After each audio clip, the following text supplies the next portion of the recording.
Doctor Pawase अर्धांगवायू पुनर्वसन आणि निसर्गोपचार केंद्र. निसर्गरम्य आणि प्रदूषणमुक्त वातावरणात 20 कॉटचे उत्तम मशिनरी आणि सर्व सुविधा उपलब्ध असलेले सुसज्ज निसर्गोपचार केंद्र. अर्धांगवायू, मान, पाठ, कंबर आणि सांधेदुखी, हातापायांना मुंग्या येणं, टाचदुखी, चेहऱ्याचा पॅरालिसिस, ॲक्युपंक्चर, फिजिओथेरपी, जलचिकित्सा, बाष्पचिकित्सा, योग चिकित्सा, मालिश चिकित्सा, चुंबक चिकित्सा, आहार चिकित्सा आणि माती चिकित्सा. संपर्क डॉक्टर रमेश पावसे, ठिकाण हिवरगाव पावसा, रायतेवाडी रोड, तालुका संगमनेर. संपर्क 9623 25 67 22. अहिल्यानगर शहराची जीवनवाहिनी असलेल्या सीना नदीचं रूप पालटण्यासाठी आम्ही कटिबद्ध आहोत. पालकमंत्री विखे पाटील यांच्यासोबत सीना नदीचं रुंदीकरण, खोलीकरण आणि सुशोभीकरण प्रकल्पाची प्रत्यक्ष पाहणी केली आहे. 14 किलोमीटर वाहणाऱ्या नदीचं पुनरुज्जीवन करणं हे माझं ध्येय असून पहिल्या टप्प्यातील 3 किलोमीटरचं काम सध्या युद्धपातळीवर सुरू आहे. नदीपात्रातील अतिक्रमणं हटवून नदीला पुन्हा नैसर्गिक प्रवाही करणं आणि ती प्रदूषणमुक्त करणं हे आमचं मुख्य उद्दिष्ट आहे, असं आमदार संग्राम जगताप यांनी म्हटलंय. या प्रकल्पाच्या माध्यमातून शहराला एक नवं पर्यटन स्थळ आणि नागरिकांना हक्काची विरंगुळ्याची जागा मिळणार आहे. सीना नदीचा कायापालट केवळ एक प्रकल्प नसून आपल्या शहराच्या उज्ज्वल भविष्यासाठी टाकलेलं एक महत्त्वाचं पाऊल आहे. या विकास प्रवाहात सहभागी होऊया आणि आपलं अहिल्यानगर अधिक सुंदर बनवूया, असं आमदार संग्राम जगताप यांनी म्हटलंय. तर पालकमंत्री राधाकृष्ण विखे पाटील यांनीही आपलं मनोगत व्यक्त केलंय. सर, सीना नदी ही तर आपल्या अहिल्यानगर शहराची एक तर मानबिंदू आहे. अनेक वर्षाच्या दुर्लक्ष झाल्याचा परिणाम तिथं अतिक्रमणाचा विळखा पडला आहे. नदीचं पात्र शिल्लक राहिलं नाही बऱ्याच ठिकाणी आणि त्यामुळे तिचं रुंदीकरण करणं आवश्यक होतं. म्हणून शहराचे आमदार संग्राम भैया यांनी त्यासाठी विशेष पुढाकार घेतला आणि आता पहिल्या टप्प्यात त्याला 20 कोटी रुपये निधी उपलब्ध झालेला आहे. साधारण 3 किलोमीटर त्यात काम होणार आहे. आता मी जलसंपदा खात्याकडून आता महापालिका काम करते. आता संपूर्ण पात्र जवळजवळ 14-15 किलोमीटर याचं सगळं रुंदीकरण, अतिक्रमण काढणं मान्य जिल्हाधिकारी महोदयांच्या अध्यक्षतेखाली समिती तयार करण्यात आलेली आहे. हे युद्ध पातळीवर जलसंपदा विभागाच्या वतीने आम्ही कार्यवाही करणार आहोत. म्हणून रिस्टॉरेशन ऑफ सीना नदी होतं. आपण पूर्व सीना नदीचं ज्या चतुर्श्रम आहे त्या निश्चित आपण करतो आहे.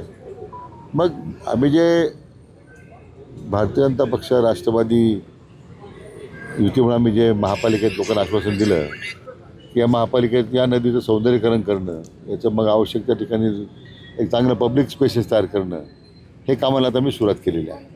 पहिलाही 20 कोटी निधी दिला होता, आता नव्याने दिला का 20 कोटी परत? ते आता नव्यानं तो महापालिकेला मिळत आपत्ती व्यवस्थापनामधून आता जलसंपदा खातं स्वतः निधी उपलब्ध करून हे काम पूर्ण करेल. मोठ्या प्रमाणात वीट भट्ट्यांनी अतिक्रमण केलंय नदीच्या शेजारी.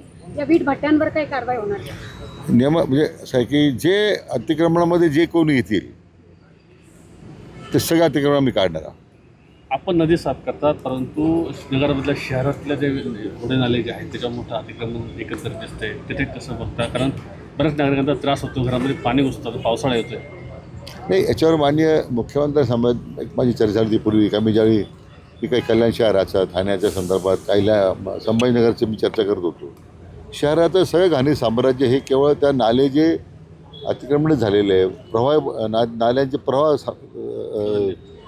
बदलले किंवा थांबलेले आहेत, त्याचा परिणाम त्या शहराच्या आरोग्य व्यवस्थेवर झालेला आहे. याच्यातून हे नाले कसे मुक्त करता येतील आम्ही एकदा त्यासाठी स्वतंत्रपणे माननीय जिल्हाधिकाऱ्यांच्या स्तरावर याचं पुन्हा एक सर्वेक्षण करू. आपण महापालिका त्याच्यामध्ये इन्व्हॉल्व राहील आणि मग आमदार संग्राम भैया बसून हे नाले प्रवाही कसे होतील हा एक पहिला भाग आहे, तो विचार कमी करतो आहे. पण दुसरं, अहिल्यानगर महानगरपालिकेचं जे पाणी आहे, सांडपाणी, ते 100% प्रक्रिया होऊन नदीत गेलं पाहिजे.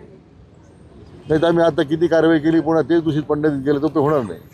तर महापालिकेला मग ज्या काय आवश्यक सुविधा पाहिजेत, त्यांच्यात जे सध्याचा जो प्लांट आहे तो कमी क्षमतेचा आहे, वाढीव पाहिजे असेल तर त्याची सुद्धा मी तरतूद करू. दिल्लीमध्ये इंडिया आघाडीची बैठक झाली, त्यामध्ये शिक्षण मंत्री धर्मेंद्र प्रधान यांच्या राजीनाम्याची मागणी केली. असं की NDAमध्ये आता त्यांच्यामध्येच काही NDAमध्ये आता मोठ्या प्रमाणात विसंगती आहे. मग आपलं घर त्यांनी दुरुस्त करावं होतं, त्यांचे लोक राजीनामा द्यायला लागले. त्यांची चिंता केली पाहिजे धर्मेंद्र प्रधान साहेबांची करण्यापेक्षा. नीटच्या बाबतीमध्ये दुर्दैवाने काही प्रकार घडले, त्याच्यावर सरकारने कार्यवाही केली, CBIची एन्क्वायरी सुरू आहे. दुर्दैवाने आपल्याच राज्यातले काही लोक सापडले, मोठे मोठे क्लासधारक. मी जी मागणी करत होतो की हे क्लासवाल्यांच्यावर बंदी घाला, निर्बंध घाला, नियमावली तयार करा, तर माझ्यावर टीका झाली. जसे नीटचे पेपर फुटले सगळ्यांची तोंडं बंद झाली.